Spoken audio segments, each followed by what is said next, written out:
AM is brought to you by Reckless Art Studio.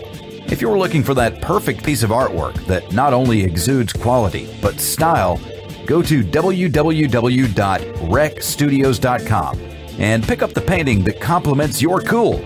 Once again, that's www.reckstudios.com. You're listening to the Shop FM Network, featuring great shows like The Think Tank with Jesse Evans every weeknight at 8 p.m. Central Standard Time. Word on the Street Sports Show with Leamy Frazier every Sunday at 11 a.m. Central Standard Time. Real Talk with D every Saturday at 10 a.m. Central Standard Time. And The Flagship Show, Getting It In with A Million Styles and Panic every weekday morning at 9 a.m. Central Standard Time. Your Generations Radio, The Shop FM. You are now listening to Getting It In with your host, A Million Styles, and your boy, Panic. Are you ready for the best talk the internet has to offer? Kick back and turn up the volume. It's Getting It In on the Shop FM Network, your Generations Radio, the Shop FM.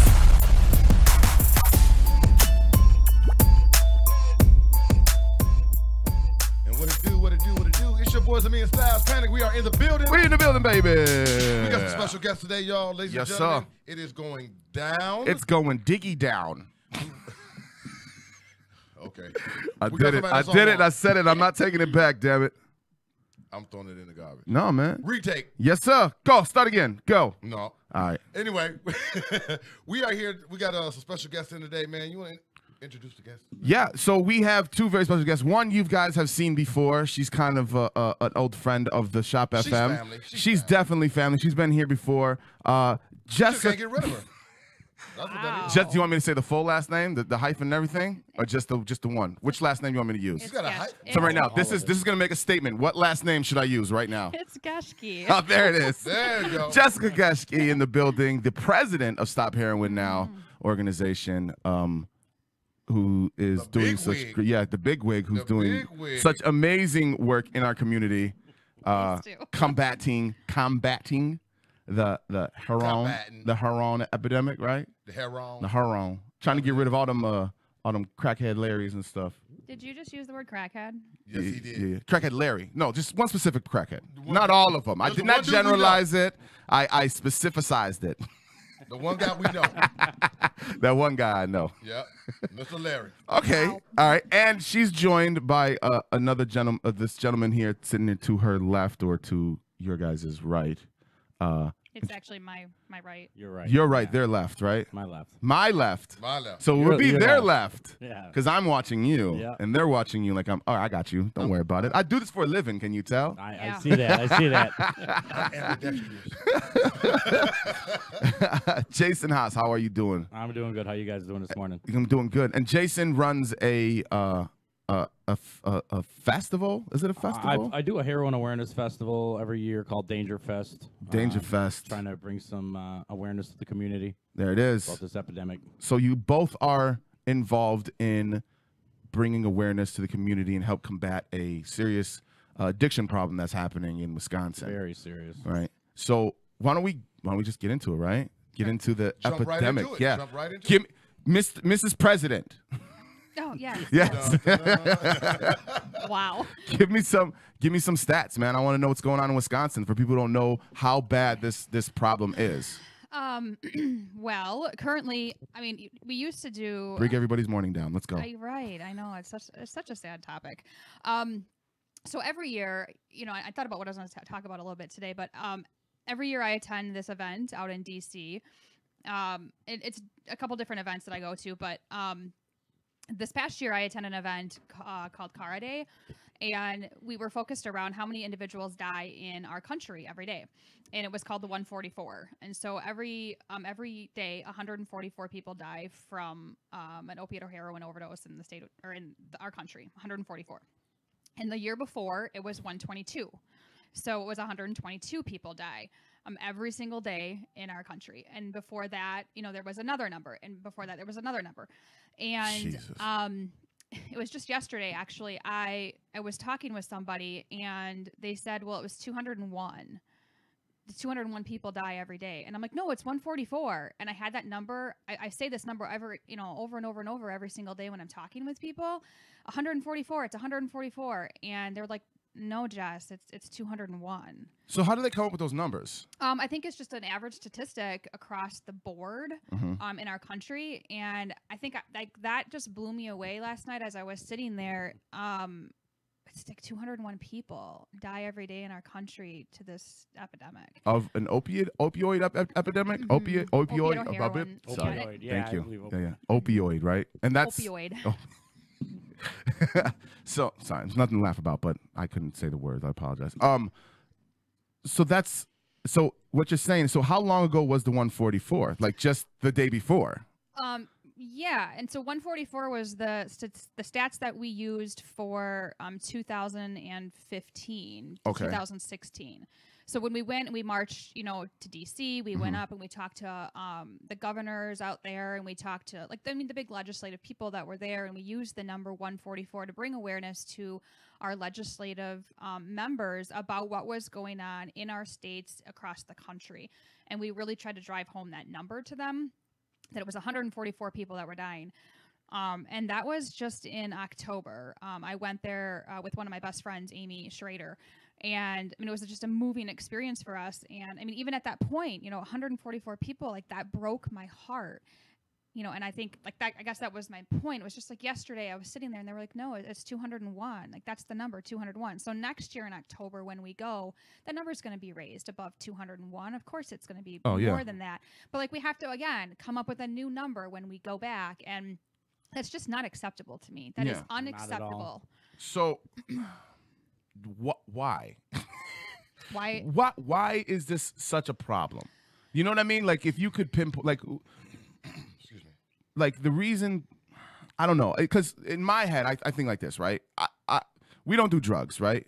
And the reason I don't do hard drugs is because I know you can get addicted and you can die from hard drugs. Now, we've talked with a few people who are in recovery. They've come on the show and we talk to them. And that's always been kind of a question. Like, didn't you have DARE as a child and all that stuff? Like, how do you get addicted? Why are there so many people addicted to this drug?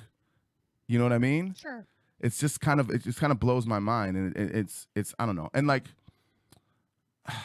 don't know. It's just, it makes me kind of angry a little bit. Like, is there one root to the problem, or is it just all types of different? I think there's multiple roots. Yeah. I think it really goes on a national level on a lot of different ways. It's tough to get help in a lot of rural communities. It's tough to get help anywhere for these kind of things, especially in opioid crisis. A lot of people are shamed. They don't get the proper help they need. Of course, I'm going to bring the government up because I think that they are one of the roots of all of this evil. Let's go. Big Pharma. Big Pharma's ridiculous. Yeah. Got to stop that. Got to stop handing this stuff out like candy. Yeah. Well, because I know that it's been difficult, because I've heard that it's difficult now to get pain pills again. Something like that. Like people I don't told think me that's ever going to be real. I think it's so easy to get that kind of stuff. Is it? Oh, I'm sure it is. I'm so I don't know about this stuff. I know from what Jess tells me or from what other people tell me. I don't, you know what I mean? So all this information you're telling me, it's very overwhelming and very scary. So what are some ways, how do you help Jess try to combat this issue? Oh, where do I start? Yeah. Tell me the beginning.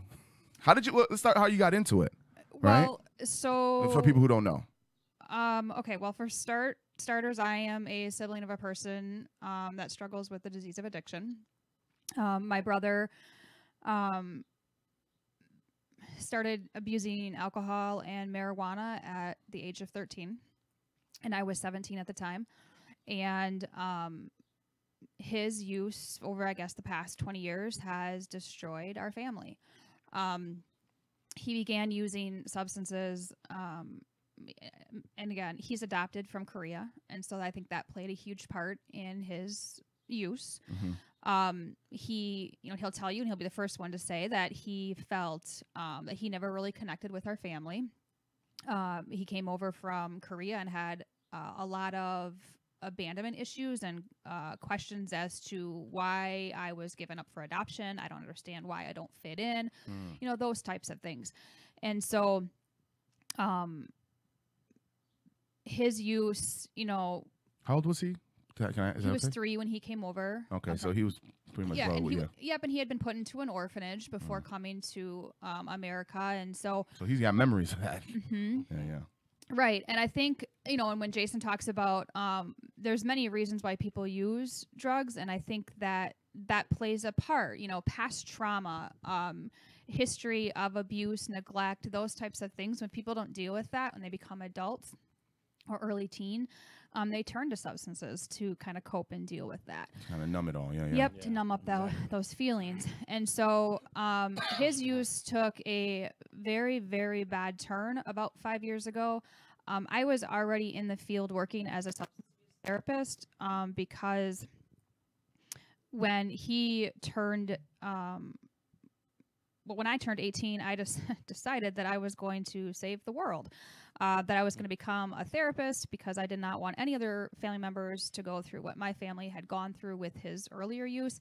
So I went into school and became a therapist and was and doing that in private practice. I actually then moved into the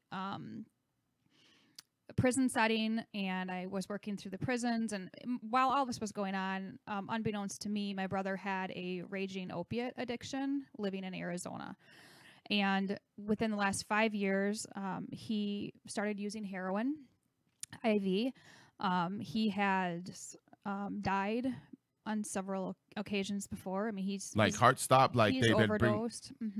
Is that what that means? When you overdose, you die? Is that what that is, or is it just you've had Narcan too much? to come back to life, that kind of stuff. Okay. Yeah, I mean, he's done, you know, a lot of different things to support his habit that he. You know, he'll tell you now, like, he was at really, really low places in his life and in his addiction. And so in order to get him to a place where now he can be grateful for his sobriety and grateful for those that helped him get there, it takes time and it takes recovery. And if somebody would have given up on him at that point, then he wouldn't be where he is today. Right. So, so while he was going through all of that, I was just kind of reaching out and trying to figure out what to do. And I'll be the first to tell you there were times where I didn't know if I was gonna be able to function, because being a person who loves someone so much with an addiction, it becomes so consuming of yourself. I feared the phone. I did not want to answer my phone because I was so afraid it was going to be my mom or dad telling me that my brother was dead. Right. It got to points where, I flew out to Arizona one time and broke down the door of a drug house, to grab him out and bring him back. How did that work out? It worked because I did it, and he came home with me. Yeah. I brought him back into the airport. What did the people who were in the house? Yeah, it was shady. Where they were just all like, "Come on, bro, the lights, man." It was pretty I bad. don't know what an addict looked. I'm sorry. Well, I didn't know you was thug life like that. Yeah. I mean, I didn't know she had gangster bones in her. Oh, yeah. Savage. I see. You guys Did she have a gun on you at all? Nothing like that. Oh, yes, you're right. Katie's one of my best friends. Oh Come on yeah, now. Katie's definitely a thug. What's up there, thug Katie? So, there's just things that I've done in order to protect him. And so people call me enabling for that. I don't believe that. I don't like that word. But yeah, so while going through all of that, I think Wait. For you loving your brother, going to get him so he won't die. Yeah. It's enabling him. That's what people call me. Yeah. How can they even explain that rationale to you? People don't understand it until they're put in that situation. Mm-hmm. Because what's the stigma? What's the stigma on addicts, right? Is that they chose this life. Yep. They're broken people. Let them be broken people. There's whatever They're of our better off societies. dead. Yes, exactly. One less person that we have to take care of. Exactly. It's ridiculous. And unless you have had to bury someone from an overdose, or unless you have a person who struggles that's reaching out for help, where their addiction consumes them to that point, like, you can't judge because you don't know, you don't understand. And I guess that's kind of where I was at. And I've been in an unhealthy situation where, I've had to put myself and stop and think about it. And I've had to reach out. You guys have met Anthony Alvarado and Nadine and Doug. And that's we ride together. What's going on, Anthony? Rise together. I mean, that's where I was at, and that was about 4 years ago where I met them, and I was just broken. And they picked me up. I started speaking with them in schools, and it kind of gave me a purpose within my brother's addiction as he was actively using. It gave me that purpose and drive to help other people, and then fix, and help myself. And that's where Stop Heroin Now came to play. Okay. So I was speaking in schools, and then Linda Lentz, who founded Stop Heroin Now, asked if I would take over for her because she wanted to step away. Linda Lentz founded Stop Heroin Now after her son accidentally overdosed on heroin and passed away. When he overdosed, he was with a friend, and that friend watched him die and then took $250 from his wallet and disappeared. That gentleman is now serving time in prison for his death. Is that like a manslaughter charge, or what is that? It's That's under murder? Under the bias law. Okay. And so Linda started Stop Heroin Now. She's an amazing woman. We absolutely love her. She had Stop Heroin Now as like an online support group of such, and for other parents. And then she took a step back, and then I took over the organization because I'm a clinician. We decided that we wanted to be able to fund people for treatment that can't afford it because there's such a huge gap. So we started doing fundraisers and rally events and casino nights and black tie affairs and selling branded gear, which are our t-shirts and stuff, and hooking up with people like Jason so that we can do bigger events throughout Wisconsin and raise money. So we are an all volunteer-based group. Everyone that's on my board and the key players that are on our group that actually go out and we do all the events and stuff, we are all volunteers. We don't take any money from Stop Heroin Now, no payments, nothing like that. Every single donation that comes to us goes directly into funding individuals for 32-day residential stays, sober living, recovery coaches, even getting somebody that's homeless a hotel room for the night before they can get into a 90-day treatment, something like that. So that's where Stop Heroin Now came into play. And then I founded with Nadine Skovich and Katie, I founded a online support group called Wisconsin Siblings United. And then, of course, I'm a therapist at Affiliated Clinical Services part-time. And then I just took a job with Wisconsin Voices for Recovery, working out of Madison. And we're getting recovery coaches into hospital settings. Well, that's awesome. Yeah. So I've always kind of... I kind of want to. Okay, so recovery coaches, what's the role of a recovery coach? What do they do? I've heard this word a lot be thrown around, and working with you guys, talking with you guys a lot, and still what happens there? Sure. So the way I explain it to my patients is, so there's kind of three tiers. So I, as a therapist, I'm a clinician, so I will give you... That means she's got a degree, guys. That means She went to school for this shit, guys. No. So that means that I can give you clinical advice. I can give you, a clinical aspect of what needs to be done in order for treatment. I can provide you treatment. A sponsor at AA, which are also amazing, wonderful people, a sponsor at NAAA, they will work through steps with you. They will go through the 12 core principles and foundations. They will go through all of the step work. They will take you to meetings. They will do all those things.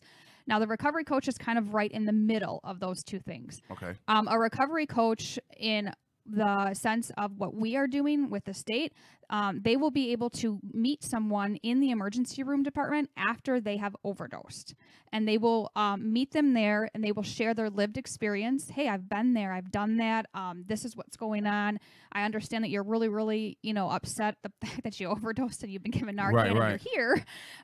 So let's walk you through a recovery plan and how you can go from point A to point B so that this doesn't happen again. So how does that recovery coach even know that person's in the hospital? Is it like a call list or something like that? Yeah, so through the hospital setting will contact us, or they will be contacting a nonprofit organization that we are contracted with. Okay. And that nonprofit organization will contact the recovery coaches and say, hey, okay, so the Beaver Dam Hospital just called. They have somebody who came in from an overdose. And they would like that person to be hooked up with, a recovery coach so that we can walk them through the process. Does that person have to request it, or is it automatically just as soon as someone comes in who has an overdose, they just automatically send out the call? We would like to automatically send out the call so that they're there. So that way the person's likelihood of saying no would be lowered because it's there, right? The person's there. So, right. I mean, if I overdose and you say, well, I'm going to have somebody come out and see you, I'm going to just call them up here, the likelihood of me saying, no, you don't need to do that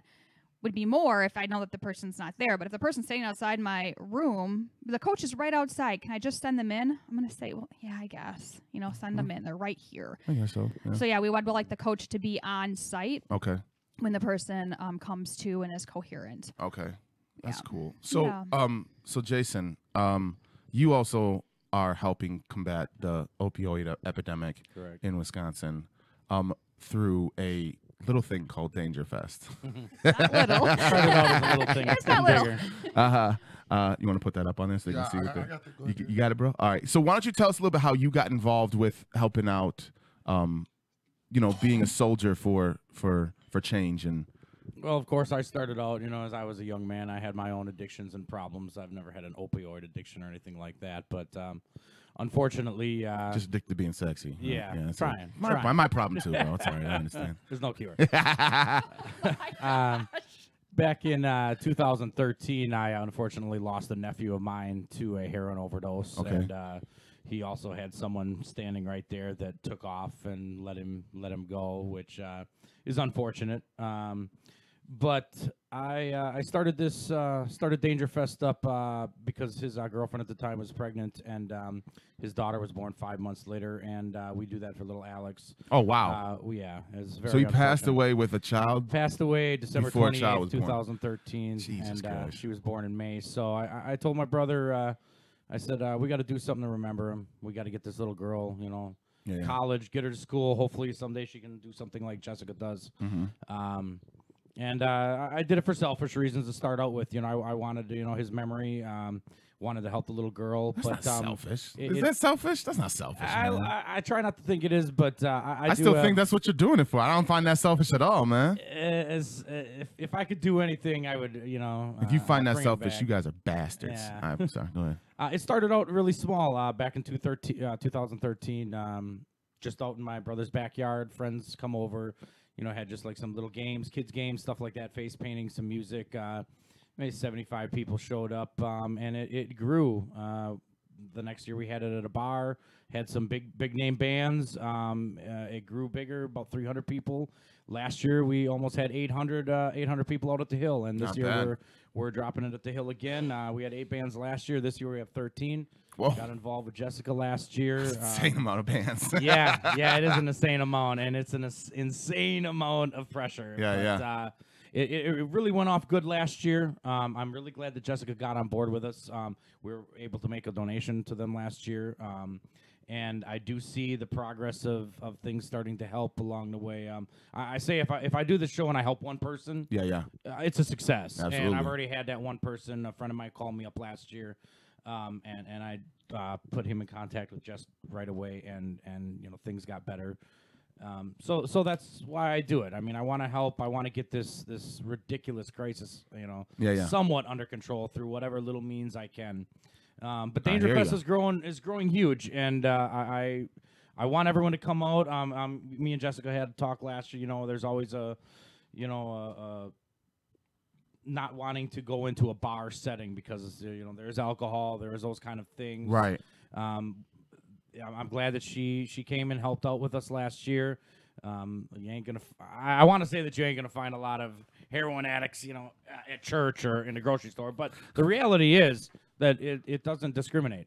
Yeah. It doesn't care who you are, race, creed, sex, anything. Yep. Successfulness, non-successful does not matter. It will attack you the same way every day, and it's something we got to get under control. Yeah. So what's your goal for this? Like your ultimate goal would be for Danger Fest. Here's where my selfishness comes in. My ultimate goal is to put my great niece through college. There it is. Give her a better life. It's not so. Why is that? Why do you keep saying it's selfish, man? That's not even for you. Yeah, it's I know. for your great niece. Like not even your niece. You know what I mean? Like it's not your brother's kid. It's your brother's kid's kid. Yeah, you know what exactly. I mean? Like that's.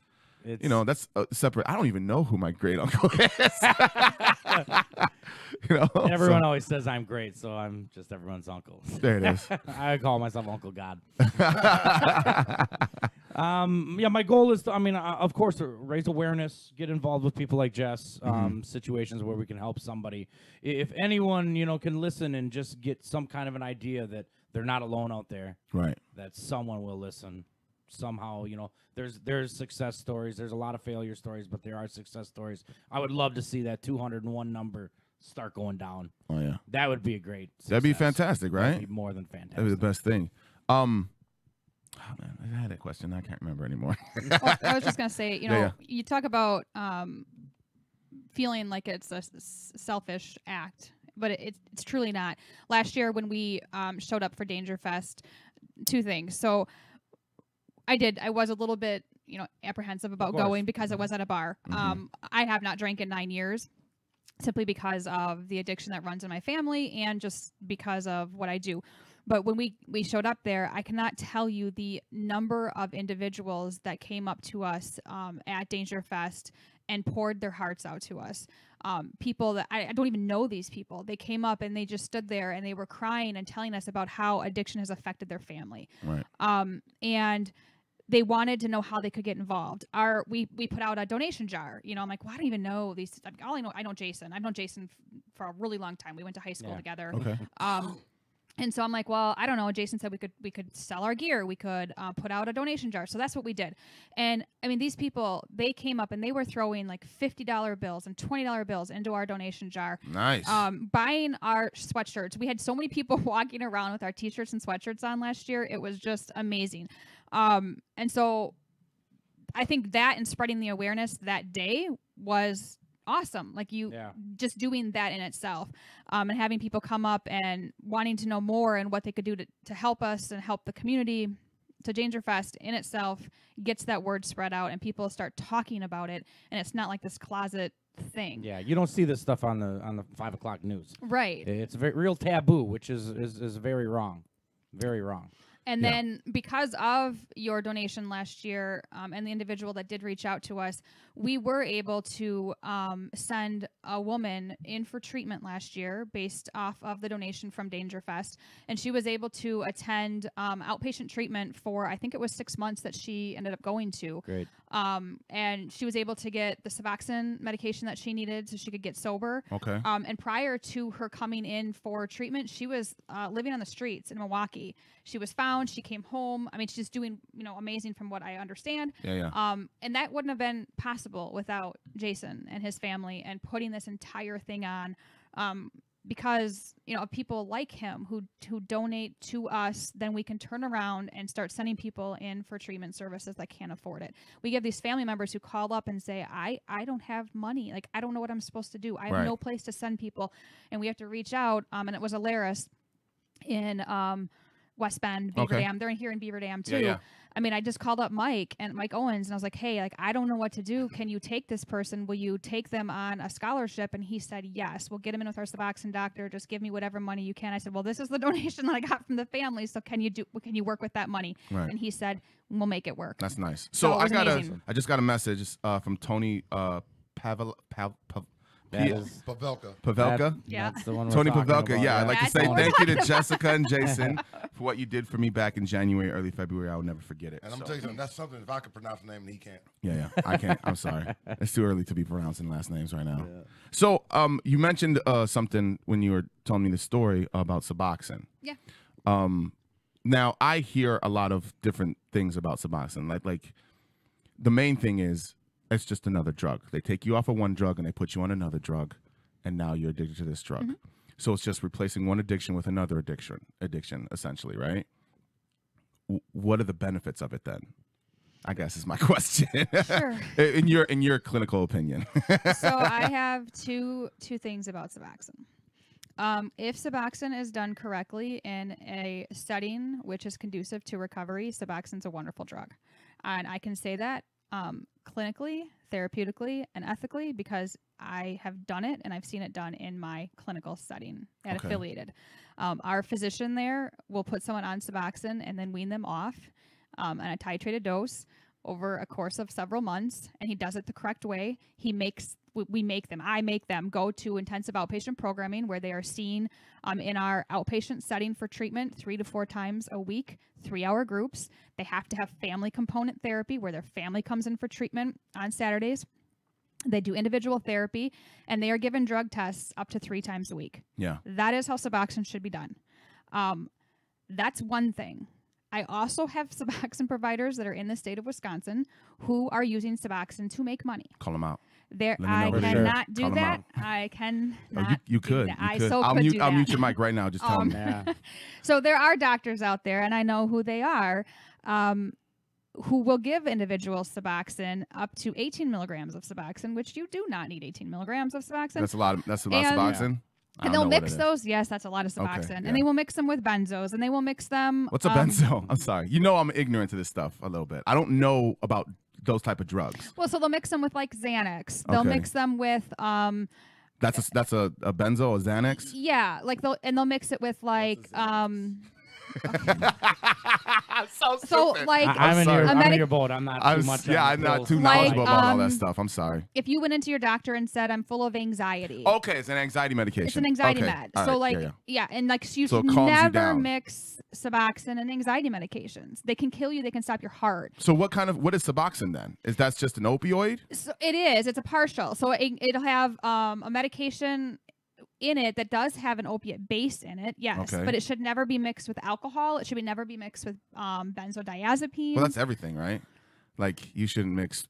Like, right. You should not mix alcohol, those. Right? Yeah. But so, like, if I'm a provider and a doctor, and I have a client or a patient that comes in, and I drug screen them, and they have alcohol and opiates and benzos in their system, I'm probably going to say you should go to treatment, not give them a higher dose of of Suboxone. And because, that's what those providers do. Yeah, like I've heard so many stories about like this patient that came to me. He's like, "Oh, well, I have, I was seeing this Suboxone doctor and I used cocaine."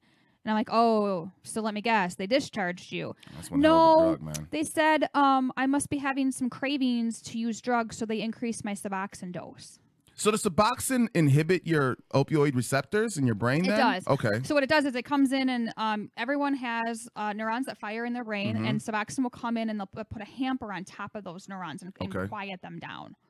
All right. Yeah. So then you don't crave and you don't have that desire to want to use. So here's my other question, right? I know you want to talk about this, so I just kind of want to get into it then. You also mentioned Narcan. Yeah.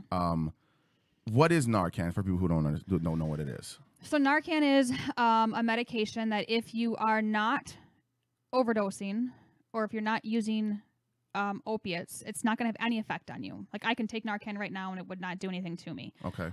So what it does is it will bring a person back to life per se. Okay. It stops all the effects of the drug in your system. So it will temporarily override the opiates in your brain. Now, does it work on every drug or just opioids? Opioids is what it's for. Okay. But now there's carfentanil out there and there's fentanyl. I'm sorry. Yeah. So carfentanil is an elephant tranquilizer. What's a barbiturate? I heard that somewhere too. Let's just stay on topic here. Okay, sorry guys. There's way too many of them is the problem. You guys ever heard of DMT? Carfentanil is... Don't touch the bottom there. I see that. Yeah, carfentanil is an elephant tranquilizer. And Jesus Christ. Yeah. People take that? Well, yeah. So what happens is... It's so ridiculous. A 0.002, I believe it is. Milliliter or something like that, or milligram. I don't know what it is, but of this kilometer, right? Of this mile of this drug will kill you. Like if you put it on your hand, it will. Oh, it absorbs into your skin. Woo, that's that drug, baby. So they're putting this drug into heroin. Yeah. And people are snorting it or shooting it, and they're dying instantly. Yeah. So Narcan's not going to save you on that. And then fentanyl as well. It takes if I would overdose on heroin. I've heard of fentanyl. That's the new shit, right? Yeah, and if you use Narcan on me, you might be able to save me. But if you use fentanyl with it, typically it's taking like 5 doses of Narcan, and most rigs for not rigs, but ambulance. They're called rigs as well. Yeah. Ambulances, they don't have 5 doses of Narcan on them, like, or EMTs when they show up, or police when they show up, like they don't got 5 doses of Narcan on them, so they're plugging them back to with back, 3. just stabbing people with needles. Yeah, Trying to Pulp bring 'em Fiction back. all over the place. you guys are ridiculous. That's insane. That's the So craziest anyways. thing in my. Okay, so, but you can just buy Narcan now, right? Like over the counter. Like you go to a pharmacy, you're just like, I need 5 things of Narcan because I'm gonna do some fentanyl tonight. Like, At CVS, I believe. Yeah, Yes, you're supposed to be able to at other stores, but they're kind of leery about doing it. Like we did a test once with the heroin Washington County Heroin Task Force, and a lot of places aren't doing it. So here's the question about this now. Do you think, personally, in your opinion too, Jason? He's gonna get in a debate with me. Oh yeah, I am. That Narcan is good. Like some people would say that all it does is allow people to want to use because they're just like, well, I can just do some heroin, and if I overdose, I just take some. I got 10 Narcan in the bathroom. Just go grab one of those and stab me with it. You know what I mean? Do you So then- think that a dead person can recover? No, no, and that's not what I'm saying. What I'm saying is that if they're with somebody doing it, right? Maybe if they want to do it, they'll do it more because they feel like now They're they're more brash invincible. to do it. Yeah, you know what I'm saying? Like maybe even for someone who hasn't even tried it before, right? Just like, Right. I'm scared to try it because I could overdose, right? But now there's this thing that will make me not die. It will bring me back to life if I get stabbed with it. If someone's there, I'll do it with somebody. And if I overdose, he'll stab me. If he overdosed, I'll stab him. You know what I'm saying? Like I get that. I feel But like maybe some people may think that this will create more users or I feel like inhibit that- more users or I feel like that is a huge misconception. okay. And I feel like that is a stigma out there that non-users Should or not have people brought it who up. are uneducated say I feel like she's because gonna beat me up right now. and I'm not going to beat you up, but it's just something that people, yeah, I will beat you up. No, I feel like it's an uneducated response that people go to because they don't understand one, or they're just so fed up that they just say, oh, well, and it's not true. So first of all, have you ever seen somebody come off of Narcan? No, I don't know what that is. I mean, I know Narcan, but I've never seen it happen. I've never. Right. So if you overdose and you're given Narcan, that is the worst feeling in the world. Yeah. Because you come off your high and you've been given Narcan, and when you come off of the Narcan, it's withdrawal times 100. You're Really? yes. No user wants to be Jesus. given Narcan. Yeah. They don't like it. Jeez. So I don't think, I'm pretty sure that as a user, I'm not going to use and say, oh, gee, well, I hope if I overdose, I could be Narcan. I mean, like, that's not what they're thinking. They're thinking, I'm going to use, Yeah. I'm going to get high, and I'm going to go about my daily life. Like, I'm not going to be like, oh, damn, I hope I can get Narcan today because that's going to be so much fun. Yeah, I don't think it promotes heroin use. no. I mean, it Okay. definitely needs to be used in the correct setting and and the correct ways, but I agree with you guys, just so you guys know Yeah. that. I don't think this is just, I'm just trying to play devil's advocate over here, guys. Okay. I feel like I'm getting attacked over here. Jesus. I think the real problem is that the heroin is getting so abundant and it's getting so easy, Yeah. and the opioids are getting so easy to get that people are just saying, oh, well, now you can get this Narcan, and it's just a real simple fix, and it's not the way it needs to be. You need to focus on getting this drug off the street. You need to focus on getting the drugs into these hands of these kids to stop. Yeah. It just needs to stop. So me and Emil had this debate a few weeks back that we were talking Emil about. looks really like awake right now. I know, right? He hasn't said a damn Yeah, why thing. aren't you talking? Yeah, I'm I know, really it's weird, right? frustrated. It's weird, This right? is supposed to be talk radio. Yeah, both of you, but you need 100% you need to- real You talk. need to weigh in, and I don't like to disturb a flow, and the flow is going real good. But this is his way in. He could talk right now. I'm Please good. ask us a question. I'm good. I got questions that's for later. Is that? Just Don't worry about it. No, I'm just Don't waiting worry about him. I'm waiting for the part of the conversation to get to where I need to get to. Yeah, Oh. he's got certain things he wants to ask you later on, and we're kind of moving into a flow here, I guess. Right? Jesus. All right. So glad I came on this show today. I know, right? I'm glad I'm still here. No, but look, okay, so we talked about this a couple weeks ago, and I'm not gonna bring up the whole thing, but there's gonna be some people who are just going to do drugs, right? Yeah. They're always gonna do drugs, nothing you can do. They don't want treatment, Right. So, like, the number's never gonna be 0, right? Right. So what do you do about that then? Do you just say, well, that's just how it is. People are just going to be people, or do you try to like? Is there a way to like? Have you foreshadowed that time when you're down to such a low percentage of drug user and abusers that now you get to focus on the ones who say, I just want to do drugs. Leave me alone. You know what I mean? This is what I want to do in my life. Get away from me. I like drugs. It makes me happy. Because, I mean, why do people do drugs? I'm asking you guys. Why do people do drugs? Like, why do you think people do drugs? I think people do drugs to escape help with right. depression. Because that shit feels good, right? That right. could be one of them too. But I mean, you've been drunk before, right? No. You've never been drunk. I have never been. Have you been drunk before? Ever. Yes. Right. So I mean, Jason probably bought me alcohol once. yeah. What? Yeah. Underage. I mean, let's be real here. A provider of underage. No. That was But not like, me. You know what I'm saying? Like, you know, I say it's like, well, why do people do drugs? This shit feels good, and it's like, I mean, who are we to say they can't feel good? You know what I mean? Well, if it equals, but if it equals your death. But it's their life, right? So would you say that to your kid? I would want my child to do the best. Okay, what I want for my child and what my child wants to do are two completely different things, right? Like, I want my kid to go to an Ivy League school, get straight A's in school, become a master, become very successful, crazy. He could want to be a porn star, or she. And what am I supposed to do about that? Right? Like, porn stars can't kill you. I mean, they can kill you. Well, but if you're okay, Poor but lady. if that your might be a good death, though, Jess. if your daughter wants to go be a porn star, Right. Okay, like that's her choice, and she can go do that. Absolutely. But let's think about your daughter wanting to do drugs. So let's Right. say your daughter is, because she's in my daughter's class, and Yep. let's say they're in high school and they're seniors, and I know that she's doing heroin and shooting up in the Horicon High School bathroom. Right, You're absolutely. gonna be like, oh, that's cool. I mean, that's her No, life. absolutely so she not. Can do No, that. absolutely not. Right. And because I want better for her, right? Like, I'm going to tell her, I don't want you to do this, and I'll try my best to do what you want. But if she's like, free will is one hell of a thing, right? Like, it's, I don't know. Like, I definitely agree with you guys. The epidemic is insane and crazy. But I also am on this kind of thing where I'm like, well, people they're adults. Like, who am I as an adult to tell another adult what they can and cannot do, right? With their own body, with their own selves, if they want to do it, right? Because you already get the education, right, of what drugs are, why they're bad, why you should never do them, right?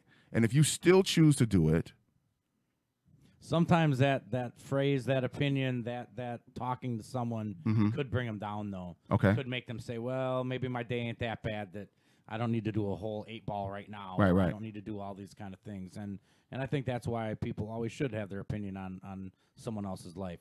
Yeah. I don't got to listen to you. Right, I exactly. got to hear what you say at all. right, that's what I'm saying, yeah. You know, but it might be in the back of my head. Right. I Well, could be that person. I'm not It's saying hard don't to say tell. anything to them, but I guess, I don't know. I don't know. And I think from my aspect, clinically speaking, when someone uses drugs, their brain becomes hijacked. And so if you're going to go that route, I view it as There it is. I want to know the science of it. well, right. Like, so if someone's using drugs, like if you decide to use drugs and you want your free will, and I use this with my brother all the time, he'll be the first to say, well, I wasn't in the right frame of mind. Like, I was making really poor, rash decisions regarding my use when I was actively using because I wasn't right. Like, my brain was hijacked by the drugs. My brain chemistry changed. It switched because I was using so much heroin.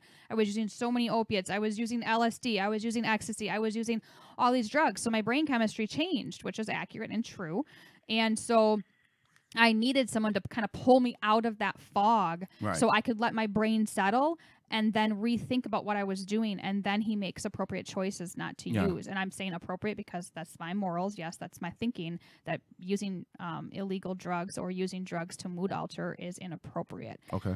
That's my belief. And I don't think that people should have to use drugs to mood alter. There's other endorphin releasing things like exercise, sex.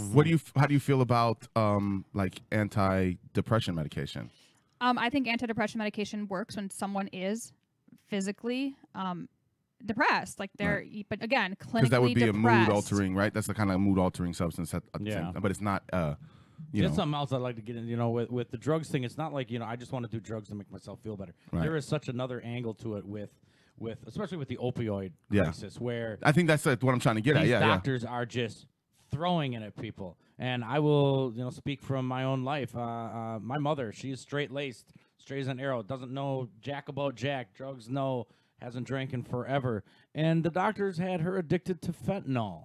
Jesus Christ. And she has no idea what she's taking. She doesn't understand the what can happen from these kind of things. Thank God she's off of this. Everything's all good in that. But, for a back problem and things like that, these doctors just throw drugs at you. I had a good friend of mine from high school. I mean, at one point, he was taking 17 different pills. It was a smorgasbord. And they just continue to throw them at you, and it just irritates me. I'm so mad about big pharma, government, stuff like that. I just think it is so just not right to do those kind of things, and you just ruin people's lives. Yeah. And it ain't just the people that want to do drugs. It ain't the people that want to go get high or forget about the day. It's the people that don't understand what is happening to them because they just listen to the doctor, or they listen to this person. And I understand. I agree with Jess. There are things that people need to take. I mean, you've got medications out there to help people, but it gets so negligent. And so negligent that, then your children find these drugs and then they get addicted. And it's just a progressive step up to this heroin epidemic. Yeah. And like she said with the fentanyl, they're cutting this stuff into that. And it's ridiculous. Yeah. It's really, really ridiculous how it goes there. Like a lot of recovering addicts that we've talked to in the past, they always started by an injury. They got hurt. They went to the doctor. Mm-hmm. They got a prescription. And then they got addicted.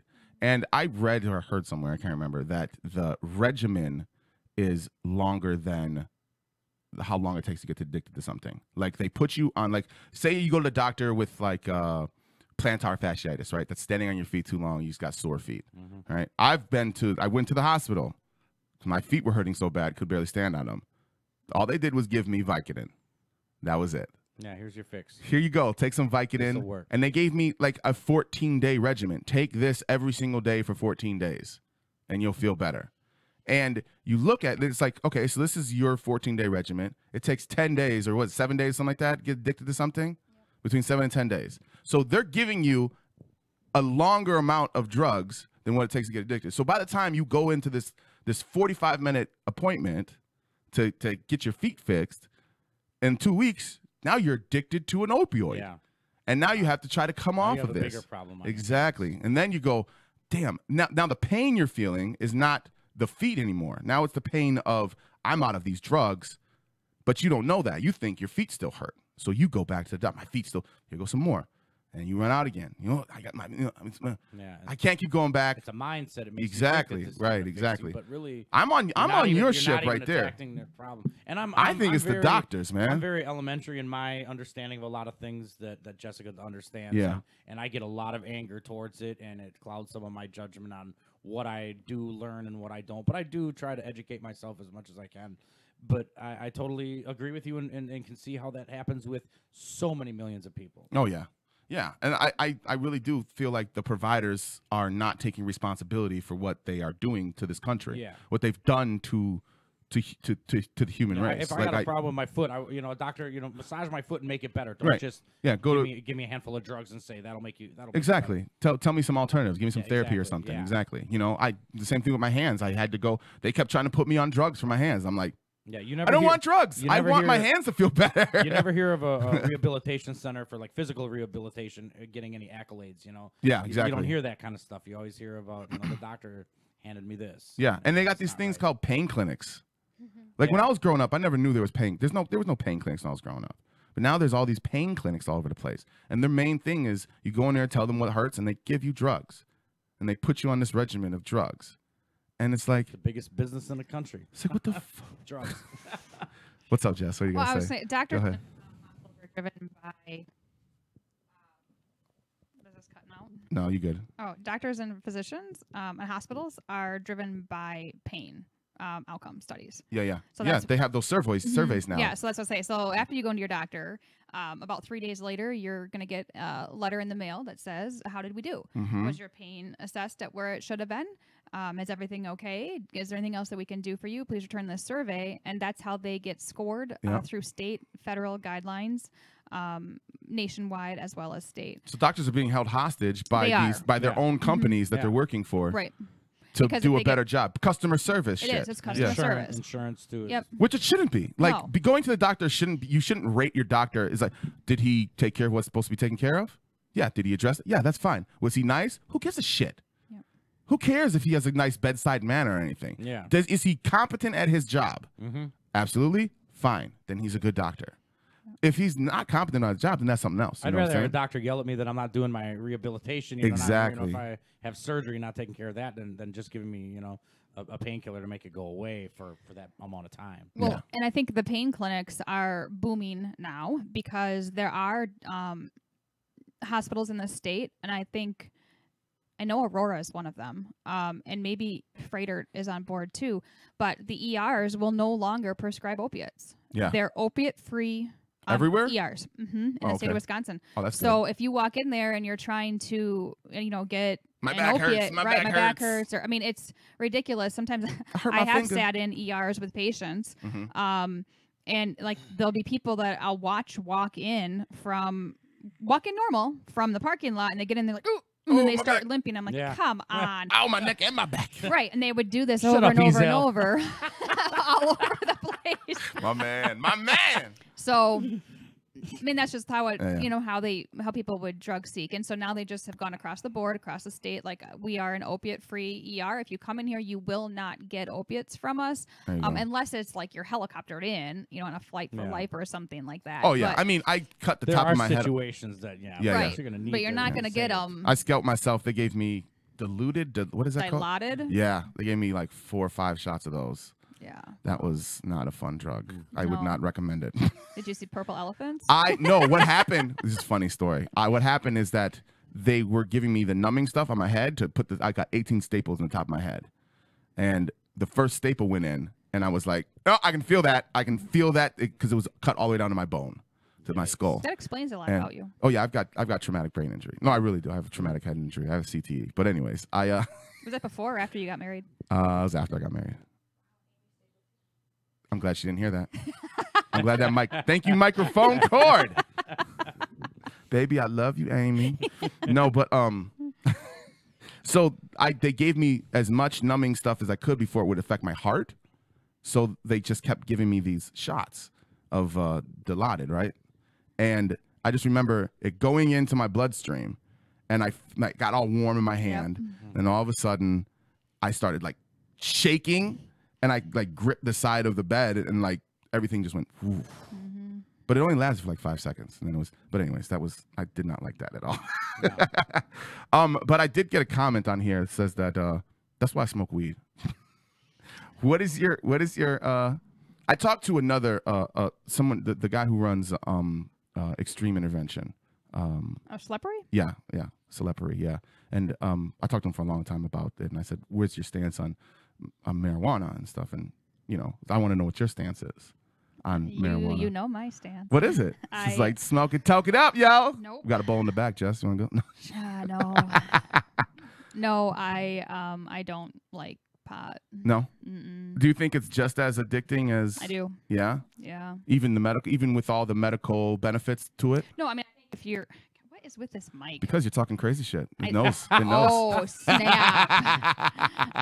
No, I think medical marijuana is great. I think it has its purposes. But I still believe that. You believe in recreational? No, I do not. Marijuana used in a recreational setting, especially with our teens, and I'll say this, and this is why. Because I'm a clinician. And I have kids, these teenagers who come in and see me at 13, 14, 15 years of age. Right. Okay. And Don't tell me it's a gateway drug. Don't tell me it's I will see drug. them for their marijuana use. And they're just ridiculous. They will come in and they are angry. They're pissed off. They're rude to their parents. They're not coming home. They're sexually active, having multiple sex partners at a young age. They're smoking pot every day. They're not going to school. They're not doing their studies. I got these teen girls who were like taking pictures, nude pictures, sending them to people, like just behaviors that are not appropriate. I don't see the problem there. But okay, so they go on and then they'll drop out of treatment because they all do. So then let's say they drop out of treatment and I don't hear from them again. Yeah. And then 5 years later, 4 or 5 years later, they resurface at 19, 20, 21. And they'll come back in my office and I'll be like, why does that name sound familiar? And I'll look at the name and then I pull it up. I'm like, oh shit, that's a patient I used to see. I used to see them as a teen. Yeah. And I'll go through the chart and I'll be like, oh yeah, that's right. I remember that person. Okay, yeah, that's right. That's right. And they'll come in. I'll be like, okay, so what's up? Still smoking pot? And then they'll have like just this look on their face and like sunken eyes. And I'll be like, what is going on with you? And it's always the same thing. You get in a fight with somebody on the internet. I don't really care. No, it's like, no, I'm using heroin, or I'm using LSD now, or I use ecstasy, or I have a drinking problem. And it's always something more. Like, they can't just use the pot and stick with the pot. Right. And we've done studies. There's studies out there. Heroin users, 90% of heroin users started with marijuana. Right. But and I'm not saying all marijuana users use heroin. I know those studies you're talking about, and a lot of those, that's not why they started heroin, because of weed, right? So I think that the correlation there is kind of messed up. The easiest thing to get as a kid. Right. Oh, yeah. And so then they get sick of it, and then they go on to the next thing, and the next thing, and the next thing. So, but again, if you're using pot, and like, so whoever this pot dude is that's on here typing us, like, I can't see you because my phone's down here, but like, if you're using marijuana on a daily basis to mood alter, or to feel better, or to sleep, or to eat, or whatever it is, like, why you got to do that? Why? What's up with that? Why? And I don't smoke pot, but I have to totally disagree with you on some things. Oh shit! Here a lot of people wake up in the morning and drink coffee to change their mood. And take an ibuprofen. They're achy. I know it is, but the reason the marijuana is legal has nothing to do with drugs and everything to do with the textile industry. Thank you. That's it. It is not a. I don't it's a believe political it should be a thing. Schedule I drug. It's a very huge political thing.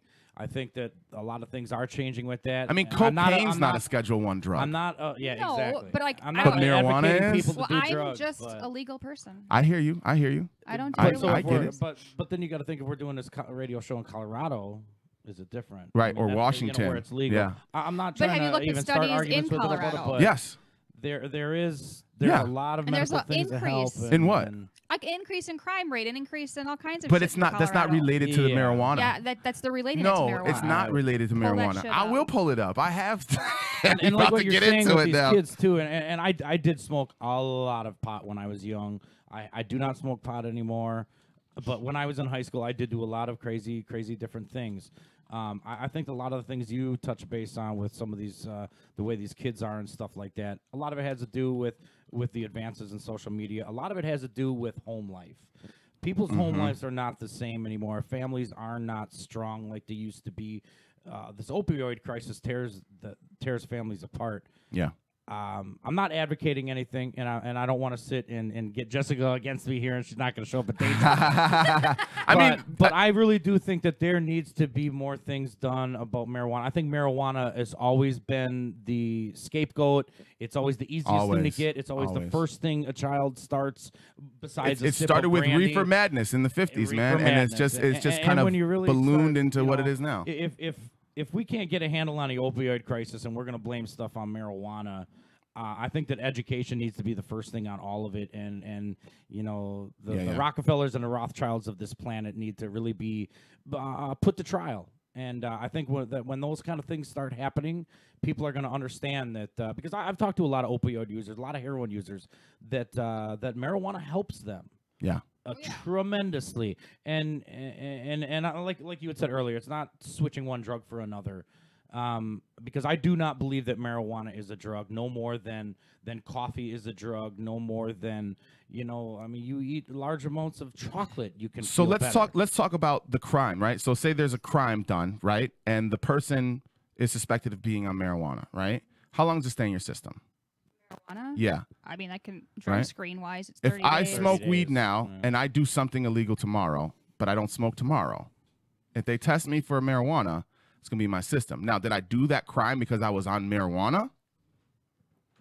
That's what these studies are. It's very so difficult. They don't take into account that the amount that marijuana stays in your system longer, right? And the same thing with car accidents. They have this correlation with car accidents and marijuana out in Colorado, and because they test somebody who did marijuana hours before, or a day before, 2 days before, and marijuana's still in their system. So what they call it is a DUID, right? Yeah. And it's not, because they just got into an accident. They weren't high, but the weed's in their system still because it stays in your system, which is messed up. They are going to prison for it, and it's messed up. They shouldn't, right? Like, so you have to kind of read in between the lines when you look at these studies sometimes. So they don't, a lot of them are very one-sided because they're so against, what was that? Is that you?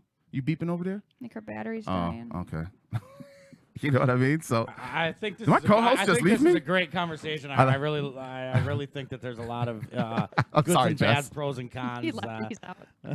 He's like, He's done. He's done. No, all right. So I really think the main problem though is when we get to these opioid things, that I think there are a lot of ways. If we're going to attack something like marijuana so much with DARE and DARE is a joke.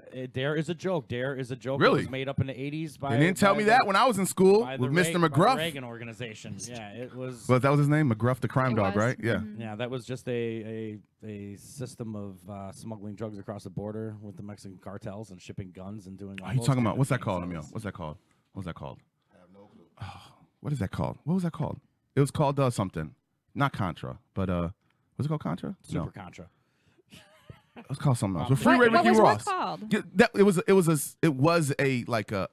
a big thing, a big scandal. It was like they named it something. Oh, I forgot what it was smuggling called. drugs? Yeah, the 80s with the cartel and the CIA and stuff. Yeah. Freeway Ricky Ross, and there's a Yeah. TV show about it now called Snowfall. It's supposed to be pretty good, but anyways. I don't know. All right, so let's get back. Let's get back on track here.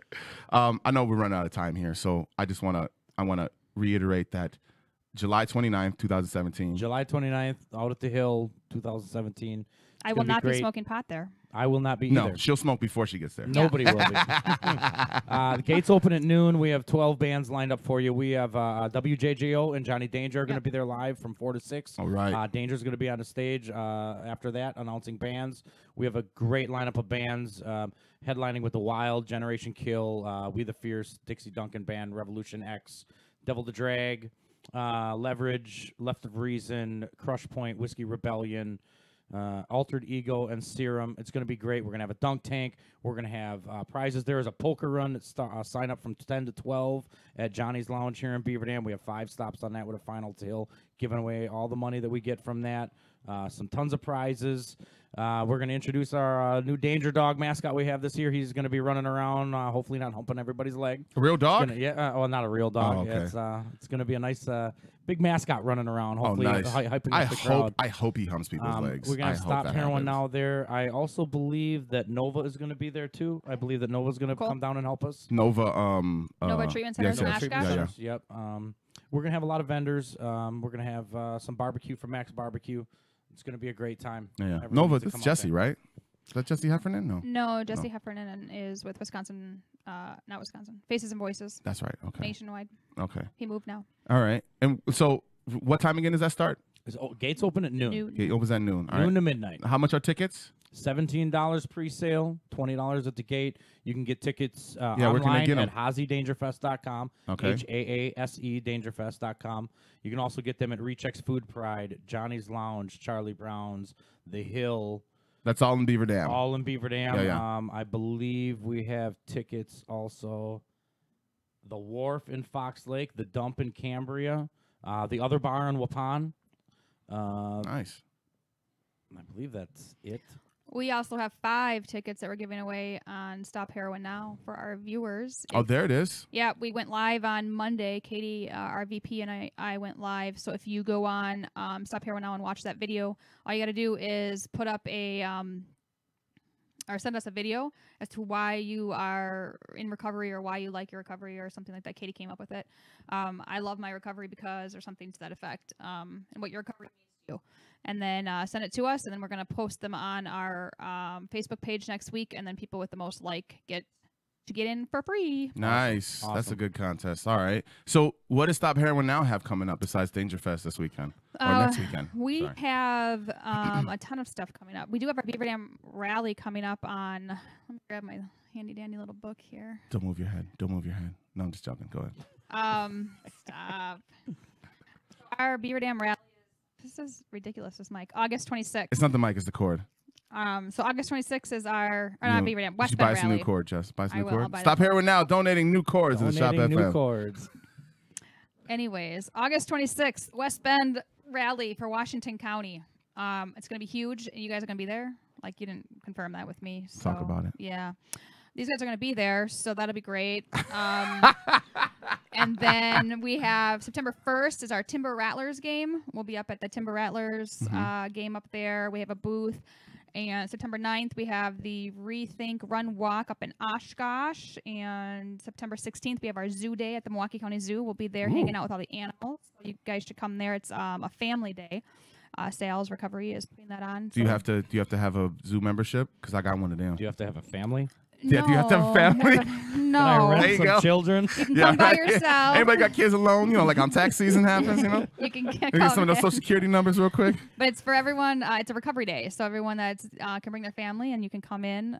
It's a great time. It's going to be fun. We're going to set up a booth, and it's based on all kinds of like recovery, the movement, and everyone that's, I don't know, lots of people are going to be there.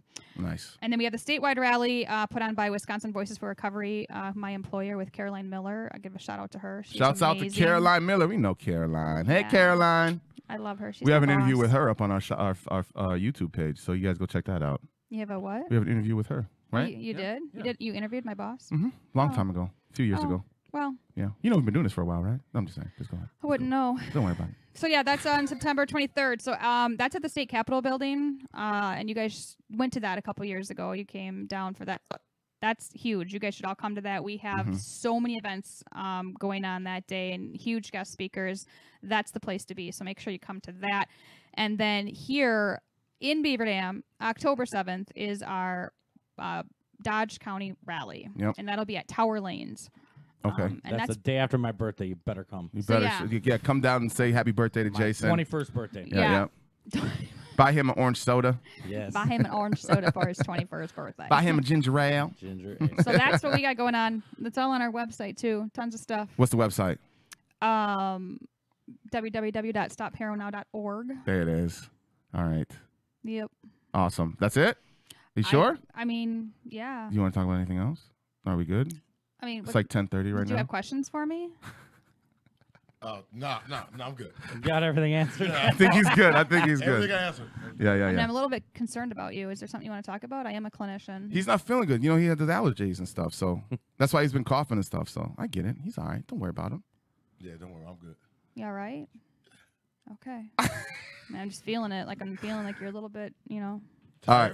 Yeah, he's tired. Yeah. Well, thank you guys for Yeah, thank you very always much. supporting us. It's definitely not an issue. Always. Yeah, definitely no problem. Yeah. So you guys, please buy tickets to Dangerfest. Like he said, $17 pre-sale and $20 at the door. You can get them at all those locations he said. Just get online, HosieDangerFest.com. There We'll it have is. a list Hosie- of everything. yeah, We're going Hosie- to have safe rides for the show, too. We'll have safe rides picking up Beaver Dam Pond, so you don't have to worry about drinking, driving, any of those kind of things. But just Perfect. keep yourself safe. There it is, HosieDangerFest.com or select retailers. All right, guys, thank you so much. And you guys, you know what to do. If you like this episode or any of our past episodes, please. Oh, before we go, hold on. Share this video right now. You are watching right now. I know you are. I can see you bastards. Go down, hit that share button, like we say every show, because when you share this, more people get to see it, and more people need to see this episode, right? For sure. So, and if someone, just before we go, if somebody is looking to get into recovery or figure out, you know, or know somebody that needs to get into recovery, where can they go to get help? They can hit us up on Facebook. So Stop Heroin Now is on Facebook. Just plug it in and you'll see us. We'll pull up. You can message us on Facebook. So all those messages come directly to myself, Katie, our VP, or Amy Schrader. She's our treasurer. We answer those messages. Hi, Amy. Hi, Amy. And then otherwise you can hit us up on our website. You can email us as well. We have multiple forms of communication. So Nice. you can also call me. I take phone calls day and night, 24/7. My phone It's does not stop 920. No, sorry. 382-6834. Oh, Jesus. You did put There it it out is. there. Yeah, it's out Oof, there. That's rough. Sorry for So- that. Nobody should be afraid to We ask have- for help for recovery. Break the silence. Yes. Oh, yeah. Ask for help. Get Absolutely. help if you need it. If you know someone that needs help, listen. There's nothing wrong with you if you are having an issue. It's not. No. You're not a failed person. You're not a bad person. You just need help, and some people just need help. And there's no problem. Everybody needs There's no some shame kind in of asking for help. I get help. I have depression. I got help. I talk about it with you guys all the time. So Yep. Let's do this, guys. Yep. Help Sure. this world be a better place. Definitely. All right. Once again, like this episode, if you want to see it again, please go to www.theshopfm.com. Click on our Shop FM on the go link. Download our podcast when you get there. Don't forget to like it, share it, rate it, review it, download it. And our merch store is open, too. If you want to buy some Shop FM merch, please go there. Website, shopfm.com. Do that shit. But always continuously, don't forget to do that shit. Do that shit. And do that shit. We out of here. Peace.